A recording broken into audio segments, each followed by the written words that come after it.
All right. Well, good morning. My name is Jimmy Smith, and I'm one of the elders here. And it's my privilege to get to speak with you this morning.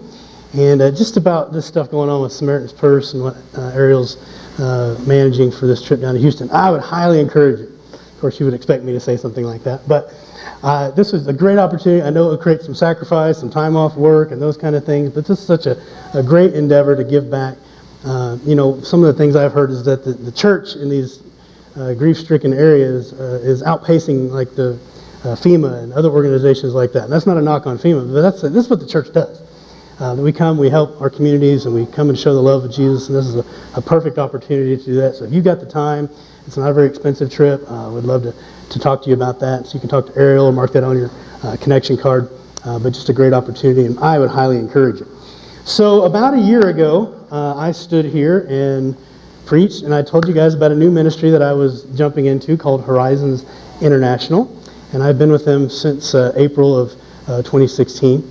And Horizons is an amazing organization, and they are laser focused on helping Muslims around the world find and follow Jesus. And so it's some great ministry, it's some difficult ministry, but there are some amazing things happening in the Muslim world, and how God is reshaping the nations and how God is bringing opportunities to them. So I came on in 2016 as the training coordinator. I was very excited to be able to finally focus my ministry efforts towards cross-cultural ministry. Everywhere I've been in church world, I've done administrative work and executive pastor, administrative pastor, but I've always done the mission stuff at the church too. So I've always said that I did a lot of administrative work to support my missions habit, because that's what I really liked to be focused on. And so when I had this opportunity to go do this with Horizons, I was very excited. I was fulfilled, a lot of joy involved in all of that. And there are some really great things going on with their ministry around the world, especially in Syria. A lot of work with, or in Lebanon, a lot of work with Syrian refugees. We actually have some churches that are operating inside of Syria as well. But just a quick report on some of the things that have been happening there. Our president, George Husney, who I work with, was recently in Beirut in Lebanon doing some ministry there, and he sent this report back to the team. And I just want to share some cool things that are happening. And so George says, since arriving here, I've been inundated with people asking and seeking the Lord, and with team meetings. Here are some highlights from the week in Beirut. On Tuesday, I preached at the Kurdish service at our ministry center. Perhaps 250 people filled the courtyard. At least 15 Muslims came forward publicly accepting Christ. Next day, Wednesday, I preached at the Armenian service with about 200, mostly women attending. I was warned that though they come from Christian backgrounds, most of them have not yet received Christ as their Savior. Praise God, 15 or more came forward and gave their lives to Jesus. Next day, Thursday, I preached to the Arabic service with over 200 people in attendance. No less than 12 came forward to receive Christ. So some really amazing things happening through the ministry centers there in Lebanon. Then he says, during the day I met with the translation team, our communications team, our discipleship team, member care team, a lot of staff doing some great things in the region. And then he says, on my last day here, I came to purchase a tool from the flea market. And that's George. If you know George, he's not going to Home Depot, he's not going to the hardware store, he's going to the flea market. The easiest and cheapest place to purchase something. To get a tool and talk to a young Syrian man who was seeking for 2 years, he said. He had not had anyone answer his many questions, and he had given up on Islam, but was now seeking an alternative. I spent about 2 hours with him and gave him the address of our ministry center and coffee shop. He promised that he will go and seek help. Please pray for all these people who heard the gospel, others who were trained, and our whole team who are hard at work expanding the kingdom here and around the Middle East and North Africa. It's hard to express the joy I have experienced watching them praise Jesus. Thank you for your partnership in the gospel, George Husney. And so that's just a little of the reports I hear all the time of things happening with Horizons that are so encouraging and so amazing, the doors that God is opening. And so it's a wonderful organization to be a part of. And through the last year and a half, I've learned so much. When I went into working with Muslim ministry, I knew very, very little about it. But I've had the opportunity to see hundreds go through training programs, through dozens of our opportunities to train people that are focused on going into the Muslim world. And we have discipleship programs for people who have come out of Islam, who are now believers, to help them understand, a lot more about their faith and about Christianity. And coming from a Muslim background, there's a lot of things that need to be dealt with and covered and explained to them, and especially a lot of just psychological things to deal with. We call that program Cubs to Lions. And so this last year, we had about 100 that came to the Cubs to Lions Discipleship Week, half in Canada and half in Boulder.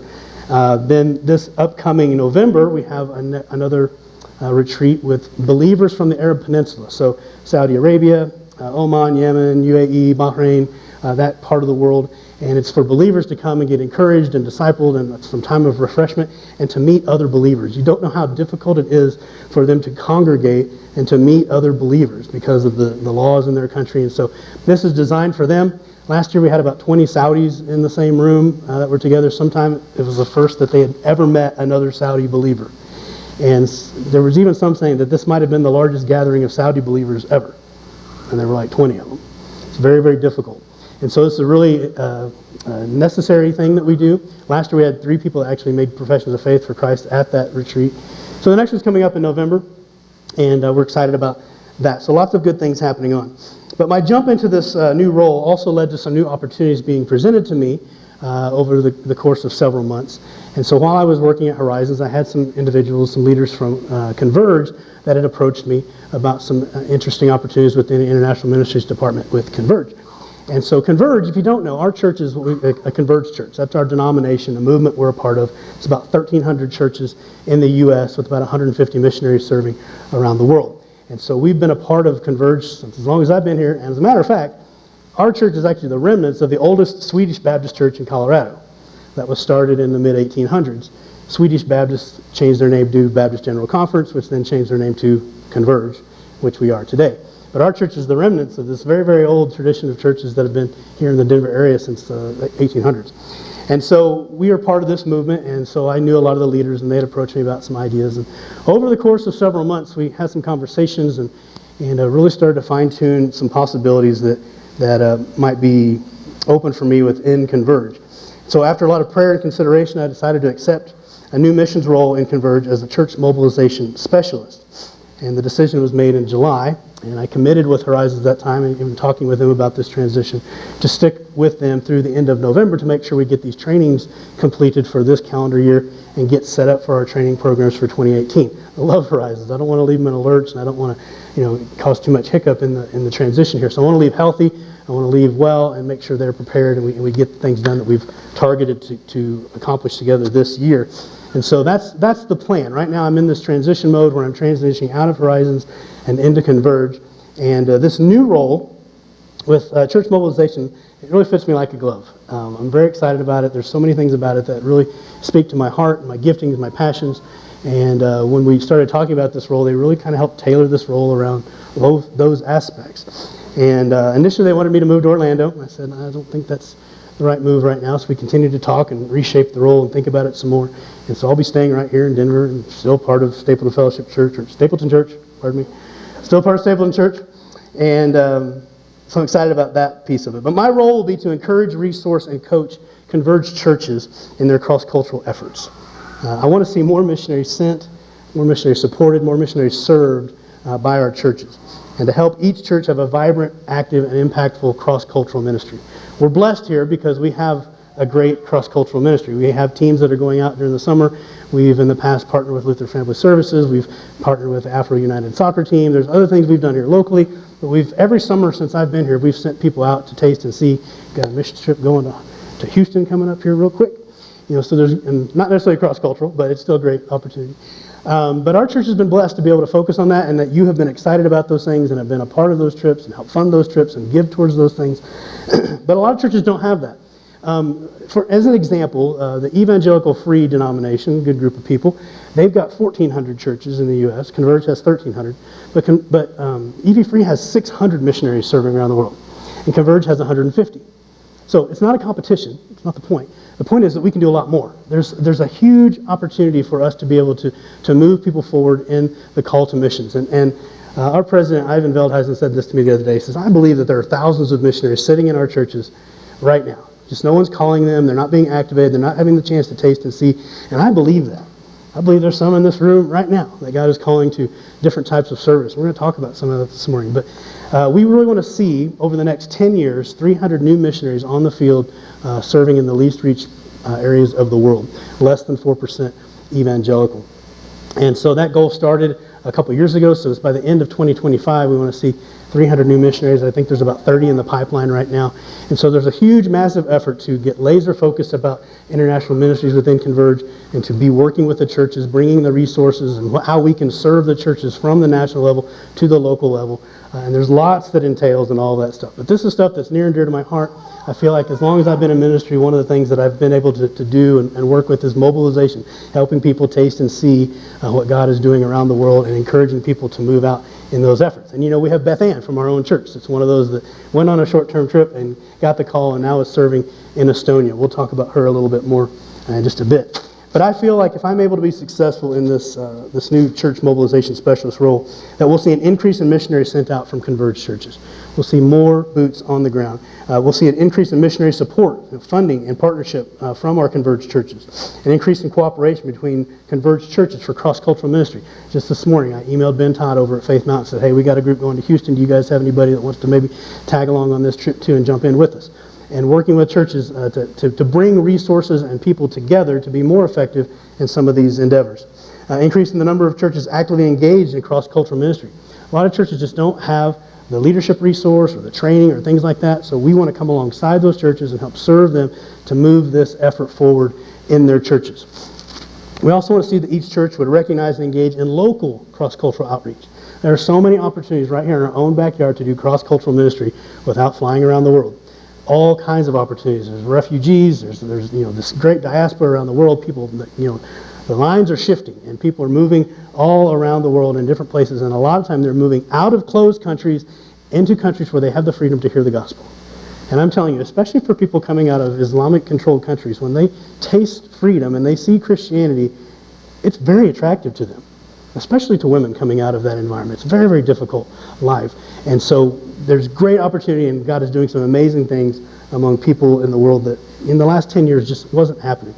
The floodgates have really opened, as I was sharing there in Lebanon with some of the things that are happening. So we want to see that happening locally as well. And so that converged churches also bear much fruit among the least reached peoples of the world. So since July, I've been preparing, I've been planning, I've been moving things forward. The big difference in this role with Horizons, I had to raise about 25% of my salary for ministry costs and such. With Converge, it's 100%. So it's one of those things where I'm taking this big old step that I've hesitated on for many, many years. And I really feel like if I want to serve in the missions realm that I want to serve, and this is just a necessary thing that I have to do. But I've moved on from it being something that I feel is necessary to being something that I'm really excited about doing and partnering with God on this and watching Him uphold me and our family in this endeavor. So that's what I've been doing. I've been preparing, and I'm kind of on that journey. I'm hoping to get working through that and be fully funded sometime in early 2018. So that's what I'm doing at this moment, and finishing strong with Horizons as well.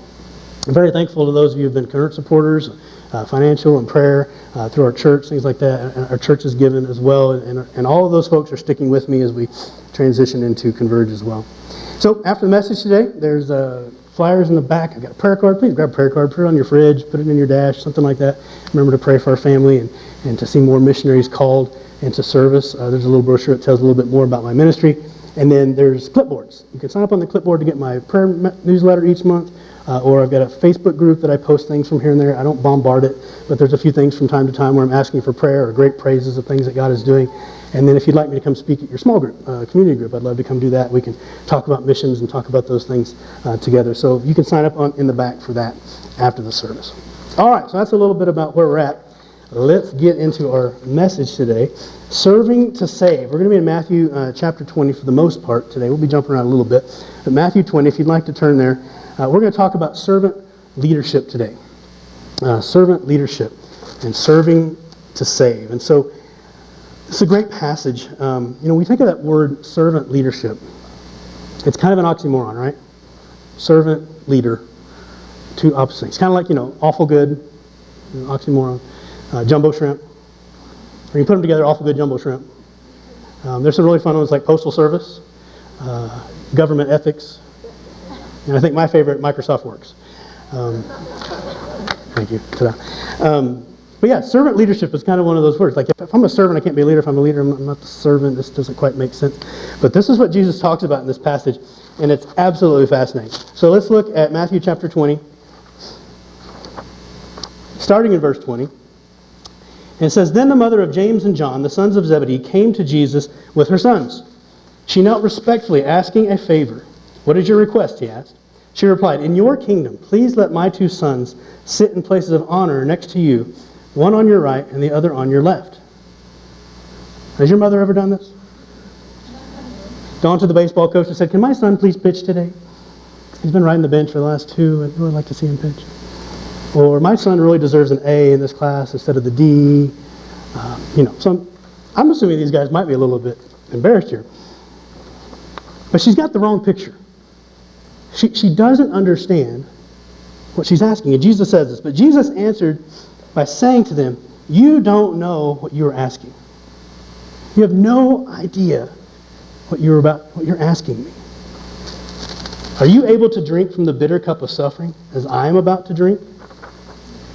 They didn't realize that these places of honor next to Jesus, they were working on a different economy than the world's economy. But he says, are you able to drink of this cup? And they said, oh yeah, we're able. Tell us what to do, boss. We're in. We can do it. But Jesus told them, you will indeed drink from my bitter cup. But I have no right to say who will sit on my right or my left. My Father has prepared those places for the ones he has chosen. When the 10 other disciples heard what James and John asked, they're like, whoa. Why are these guys getting into the positions of power?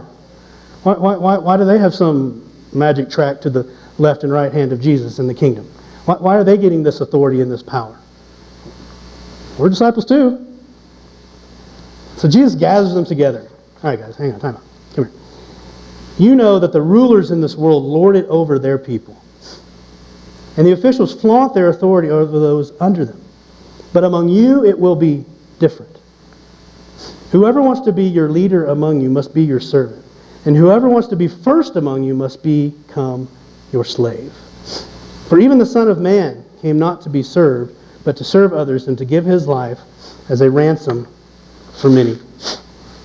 In the previous chapters, Jesus had been teaching on rewards and eternal life with his disciples, but still, they just weren't making the connection about the suffering that was to come, about this bitter cup that Jesus was talking about. And even Jesus was under the Father's authority on this topic. Appreciate the question, but you guys got to understand, this isn't even my call, right?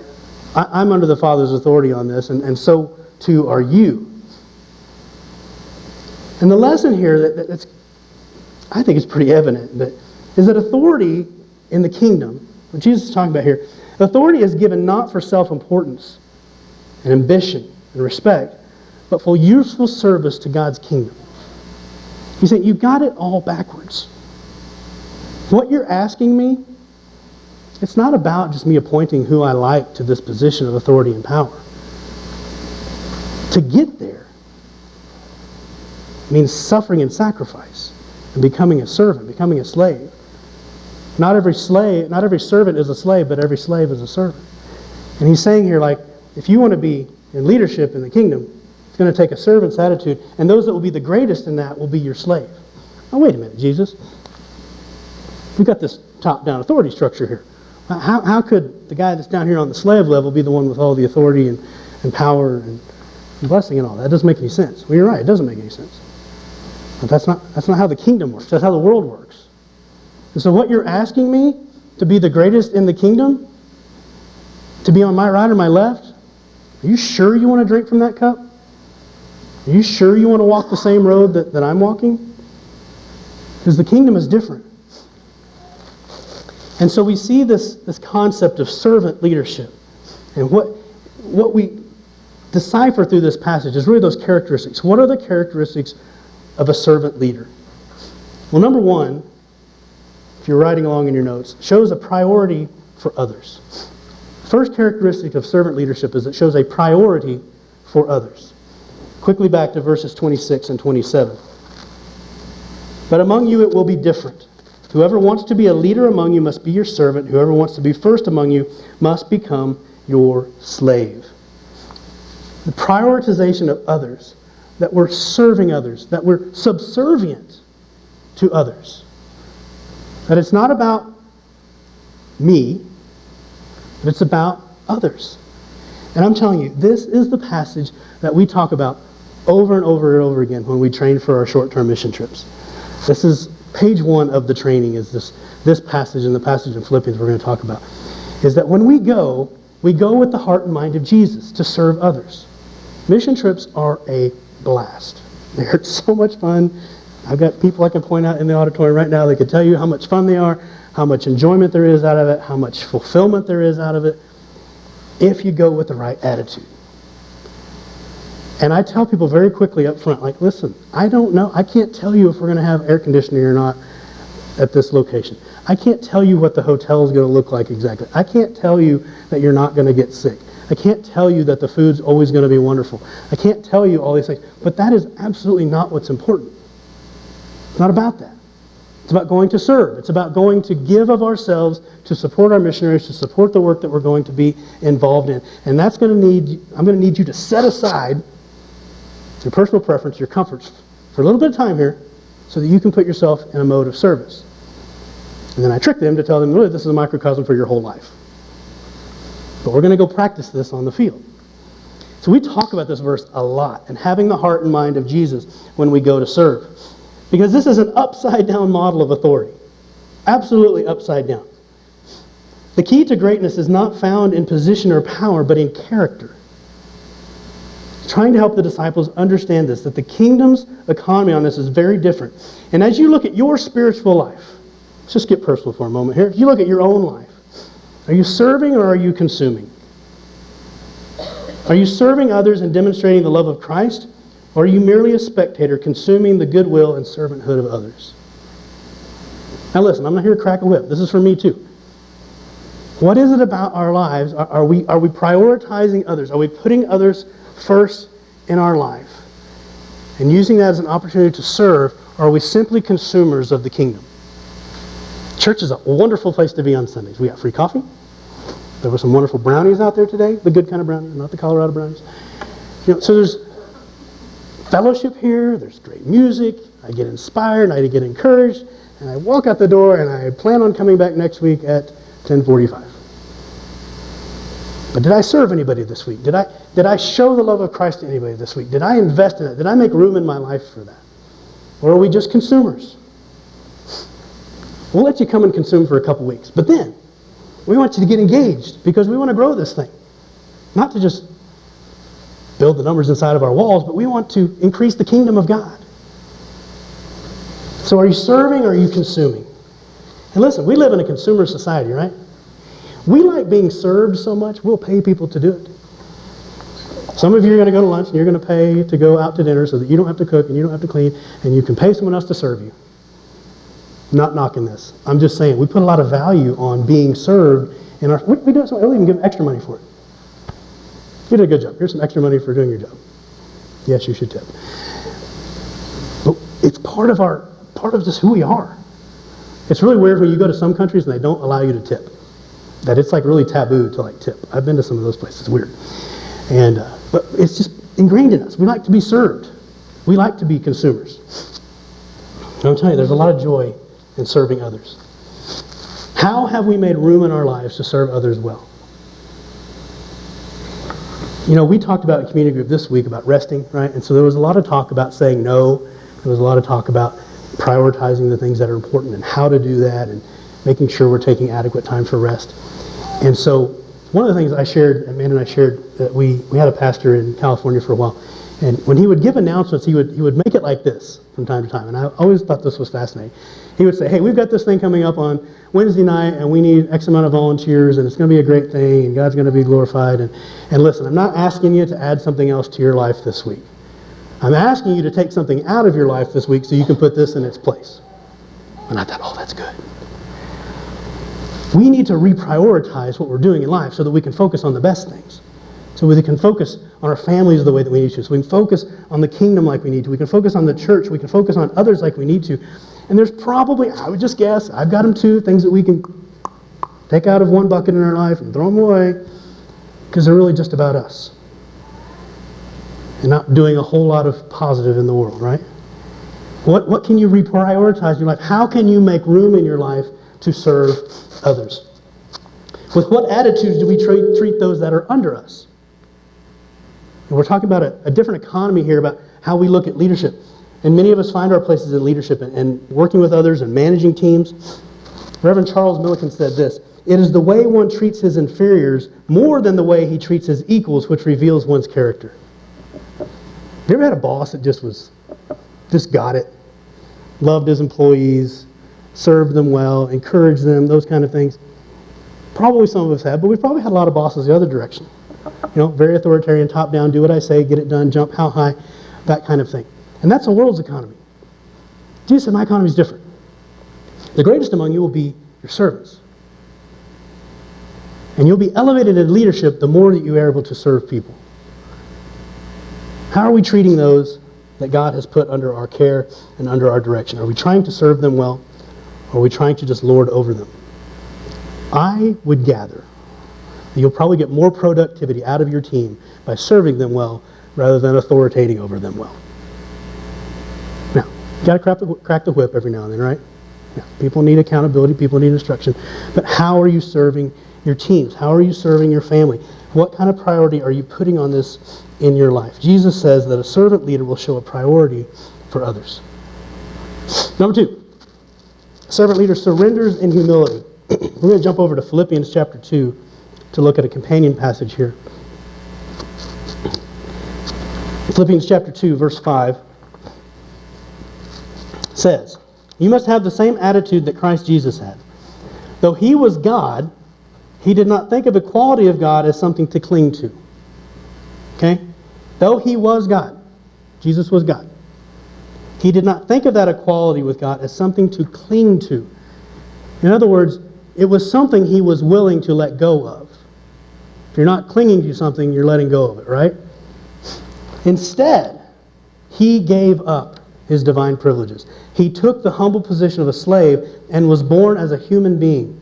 When he appeared in human form, he humbled himself in obedience to God and died a criminal's death on the cross. Jesus surrendered himself in humility. Even with all the honor of heaven, Jesus did not think of himself, rather, he thought of others.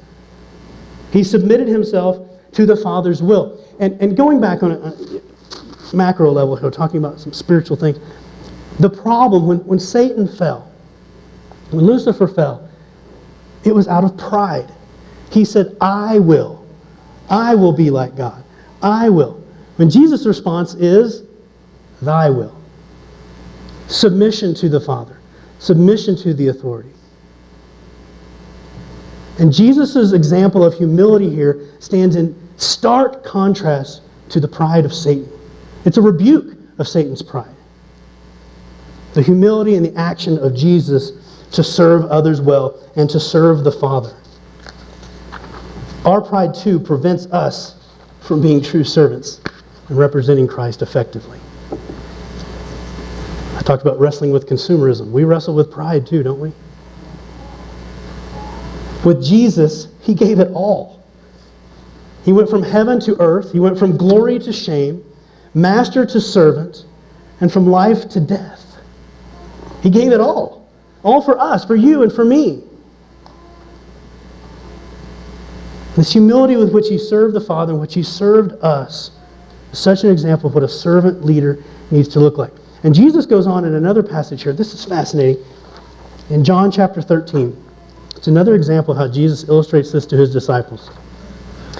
Last Supper, right? They're sitting around the table. And Jesus does this amazing expression to them to show them what he's actually talking about. So we're going to blow through this passage real quick. But before the Passover celebration, Jesus knew that his hour had come to leave the world and return to the Father. He had loved his disciples during his ministry on earth, and now he loved them to the very end. It was time for supper, and the devil had already prompted Judas, the son of Simon Iscariot, to betray Jesus. Jesus knew the Father had given him authority over everything, and that he had come from God and would return from God. So he got up from the table and took off his robe. Let me back up just to give some exclamation point to that. Jesus knew that the Father had given him authority over everything. In that mindset of knowing the authority that he had, he stood up from the table and took off his robe, wrapped a towel around his waist, poured water in a basin, then he began to wash the disciples' feet. I think that is powerful. That Jesus, with all the authority of heaven and earth, God himself lowers himself to the position of a slave, of a servant, and washes the disciples' feet. And Peter, of course, Lord, are you going to wash my feet? Jesus replied, "You don't understand now what I am doing, but someday you will." "No," Peter protested, "you will never, ever wash my feet." Jesus replied, "Unless I wash you, you won't belong to me." Simon Peter explained, "Then wash my hands and my head as well, Lord, not just my feet."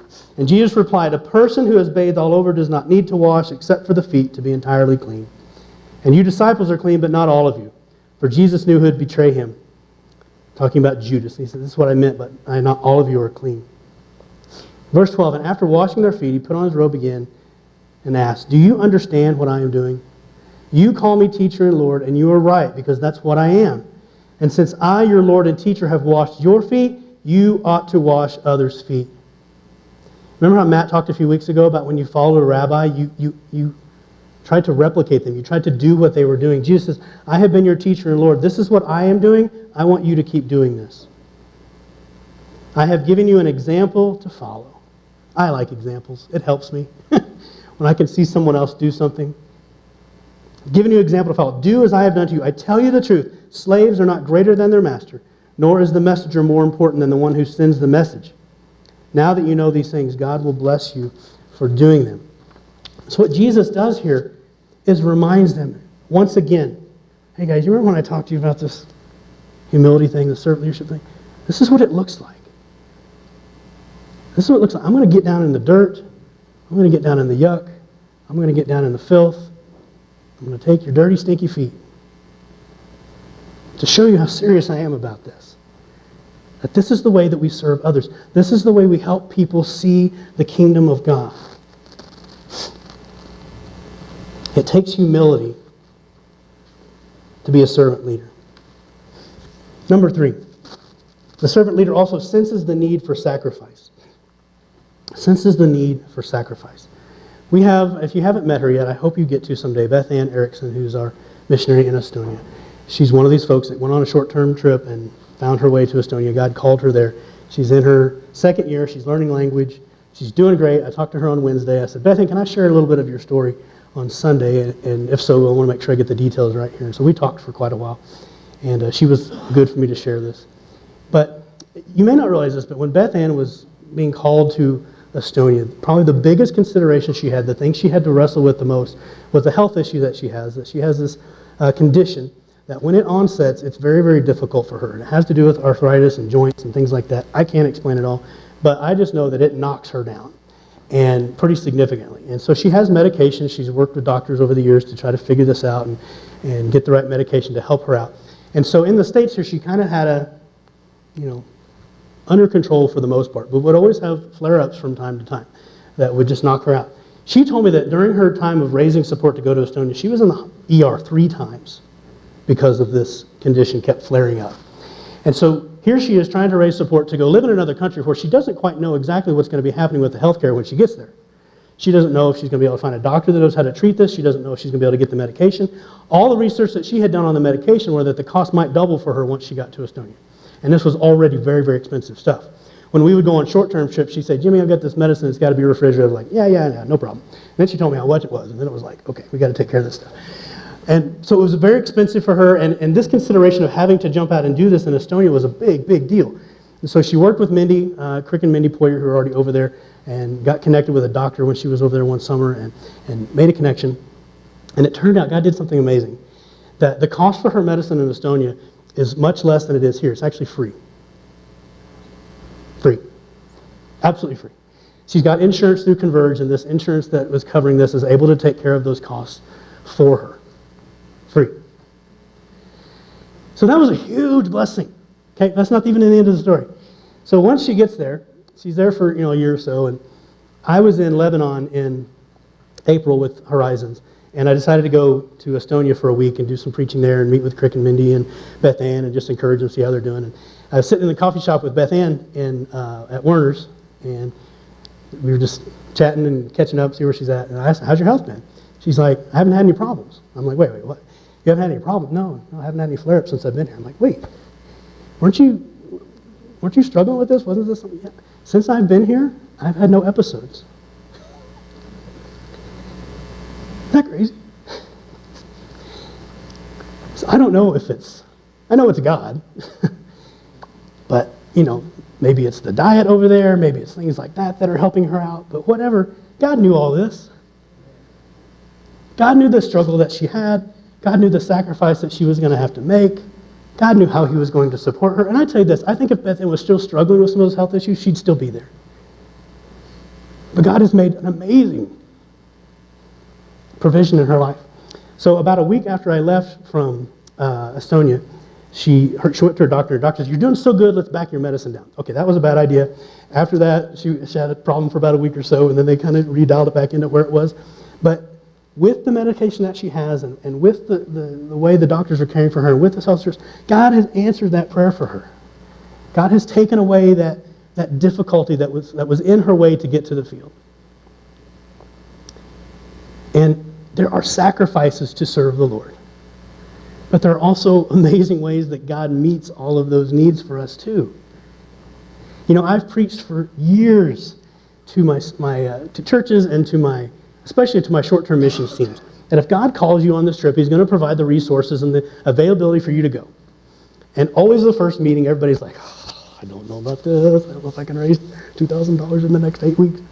And I'm saying, look, I've done this a bunch of times. I've led 26 teams around the world doing short-term trips. And I've never had somebody not be able to go because of finances if they put the work into it that I asked them to. God has always met that need for our teams. And we don't do a lot of fundraisers. We kind of do this direct ask thing. And I tell them all the time, like, God doesn't put a catcher in the game and not give him a glove. You don't put your star quarterback in the game and not give him a helmet. If God's going to call you to this, he's going to provide for that. And I see that in Beth Ann's life. I see that in my life right now with the things I'm attempting to do. And that's a big old step.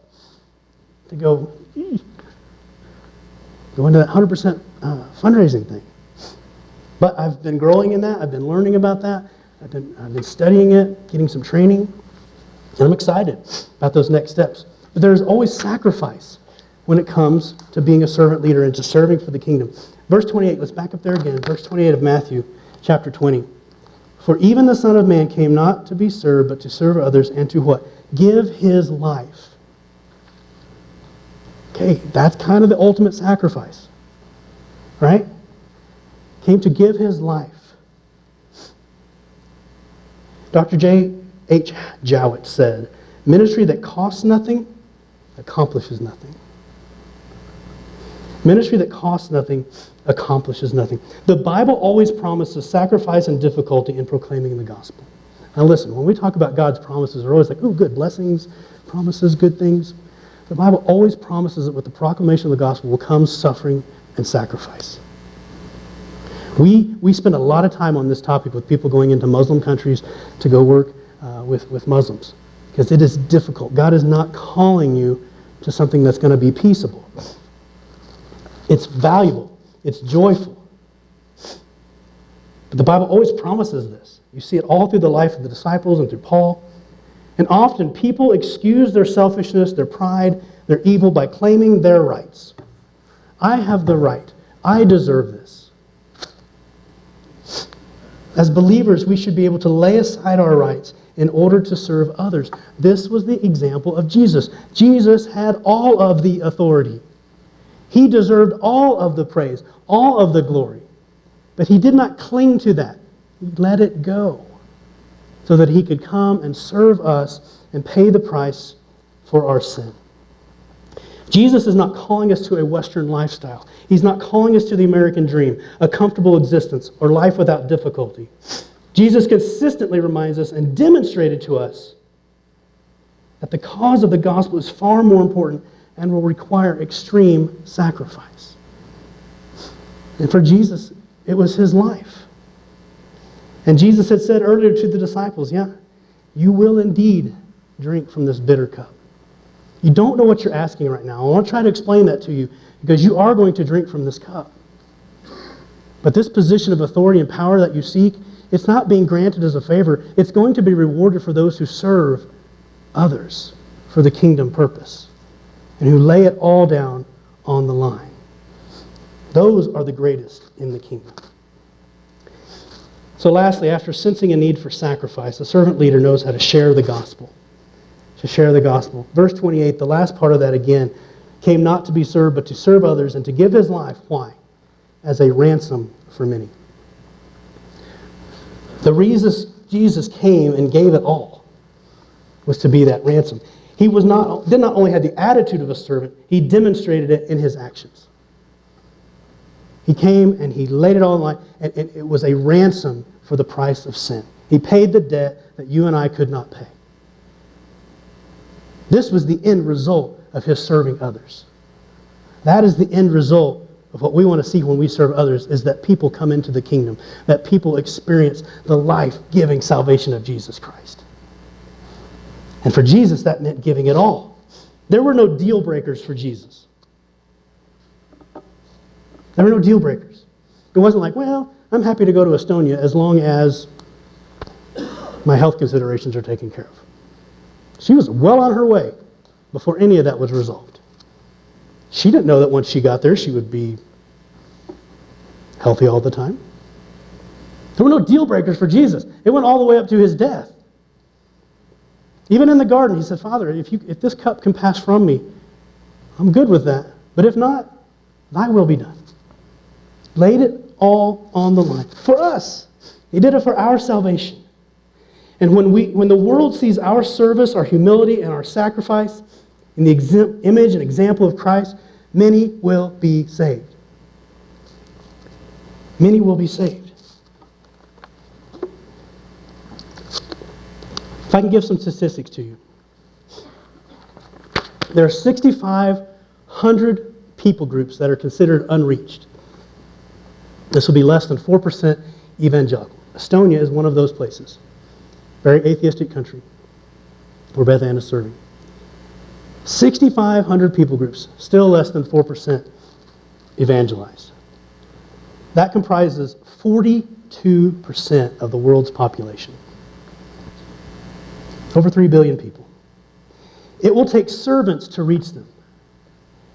People who prioritize others, surrender in humility, and sacrifice whatever it takes to get the gospel to them.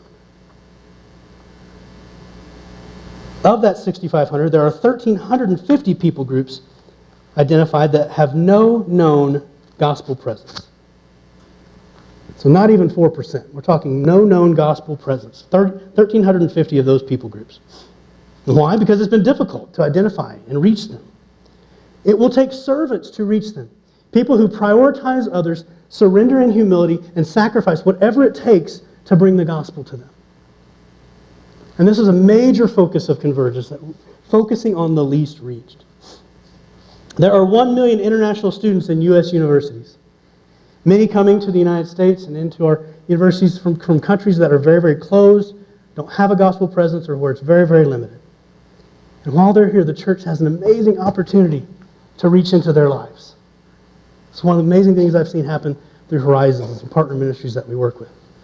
But to reach these million national students, it's going to take people that prioritize others, surrender in humility, and sacrifice whatever it takes to get the gospel to them. There are 3 million people living in the Denver metro area. 7 to 9% of those attend church on a Sunday morning. Welcome to the 7 to 9%. There's 3 million of us here. Less than 10% feel the need to be a part of a church. Listen, to reach them, it's going to take servants who prioritize other people, surrender in humility, and sacrifice whatever it takes to reach people with the gospel. There's 75,000 people that live in Stapleton. That number has grown quite a lot since we launched in 2007 over in the school across the street.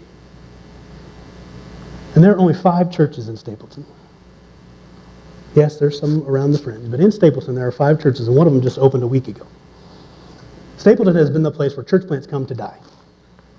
There have been many, many guys come in here, try to plant, and they just can't make it work. Not for lack of trying. There have been a lot of autopsies performed on church plants in this area. We're blessed to be where we are at this point in time, to have a facility, to have some resource, to have a great, solid group of people. God has blessed us, and we don't take that for granted. But there's 75,000 people here, and there's 5 churches. My hometown, 3,500 people, 35 churches. 1 to 100 ratio. Not too bad. Buckle of the Bible Belt. Okay? 75,000, 5 churches is not enough. And to reach them, it's going to take servants who prioritize others, who surrender in humility, and who sacrifice what it takes to bring the gospel to them.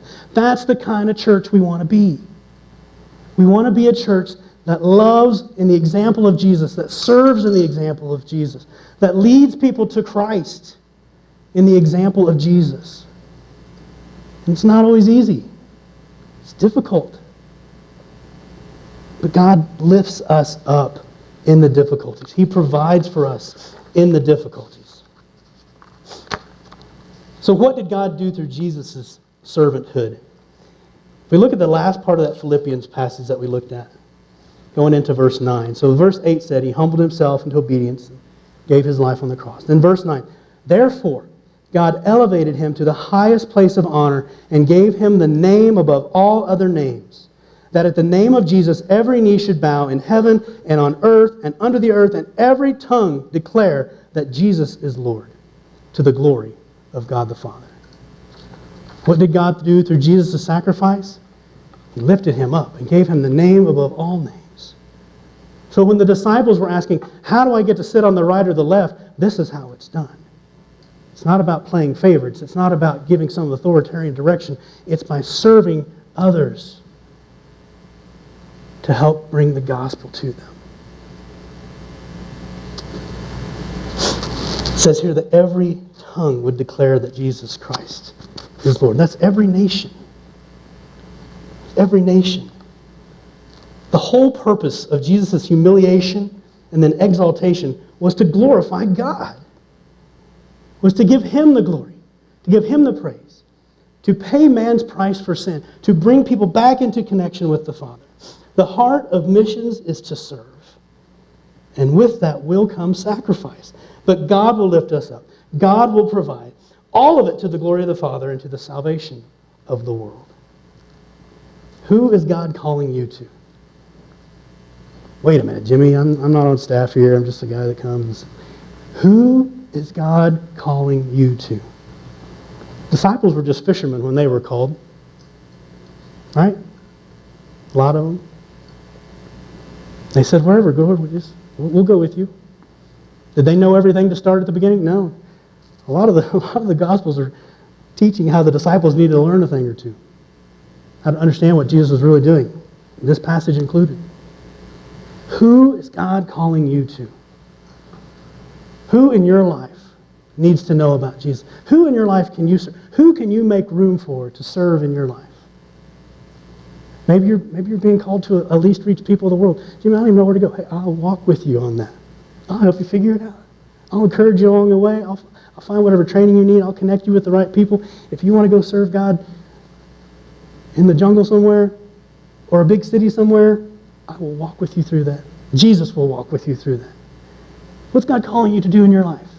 Who is He calling you to reach with His message?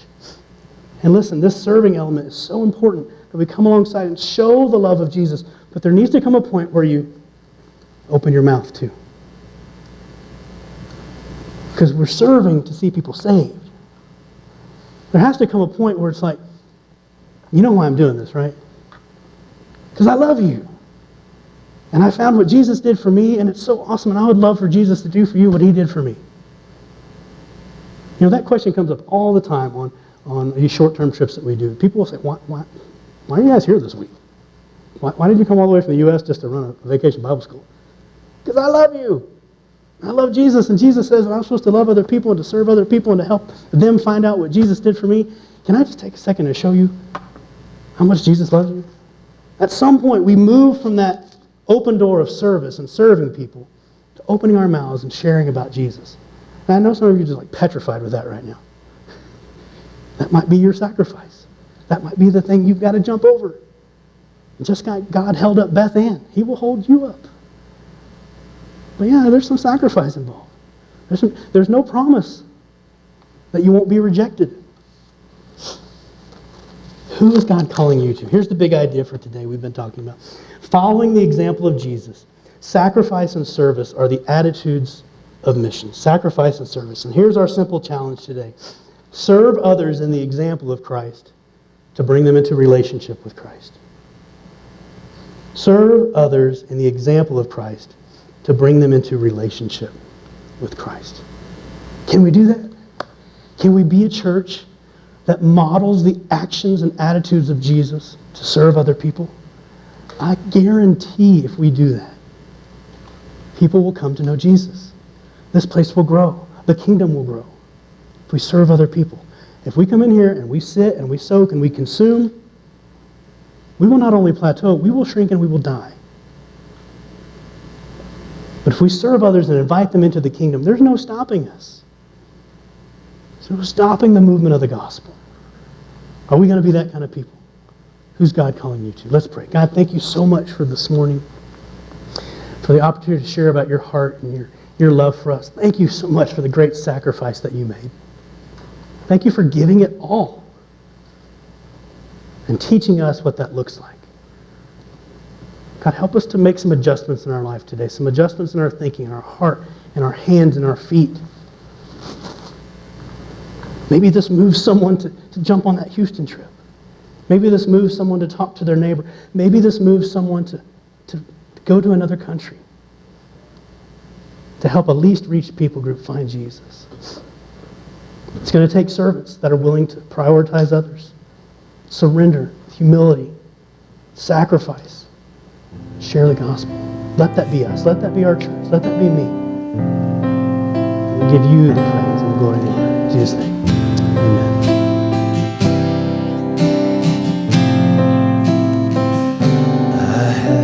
Decided to follow